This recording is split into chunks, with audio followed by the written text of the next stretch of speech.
purpose of this message is not to perpetuate finger pointing, but rather an opportunity to address my members, the public, and customers with the facts surrounding negotiations. In Jim McKenna's video yesterday, there were some grossly distorted statistics. Remember that Jim McKenna is nothing more than a spokesperson for multinational, foreign-owned companies. I believe it is quite clear who the culprit is in this coast-wide slowdown. The company's latest move to scare the workers is to stop weekend work. This is removing 48 hours of potential production, only adding to the already crippling congestion caused by managerial errors. In Jim McKenna's video, he claimed that Tacoma's production plummeted by 40 to 60%. This is an outright lie. I will be generous and utilize the PMA's own statistics to demonstrate this. In a graph available on their own website, it shows that we are only down 30% from normal production levels. That is indicating that we are still operating at 70% even with the night side jobs eliminated. The PMA has elected to hire 42% less labor in a 24-hour period when they enacted the policy that prohibits terminals from hiring night gangs.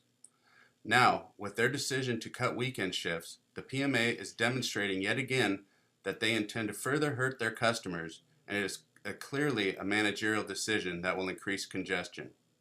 In an effort to cause division amongst the working class, the PMA has reported on longshore earnings. The figure they used is $147,000.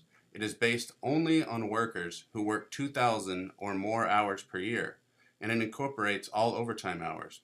To illustrate how skewed this is, I'll give you an example of a dayside job at the highest skill level worked 40 hours a week. A longshoreman only makes $82,960. That includes 2 overtime hours. McKenna also made a point of explaining our health benefits. It is true they are some of the best, but we fought for them because our job is deadly. Several people die in West Coast ports every year. We are surrounded by industrial waste and pollution and accidents that occur on the waterfront.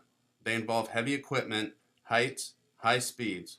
Instead of imposing these theatrical tactics to gain leverage at the bargaining table, why won't they work with us to reduce congestion that the PMA themselves admitted to in mid-January? They said it was caused by managerial errors and a chassis shortage.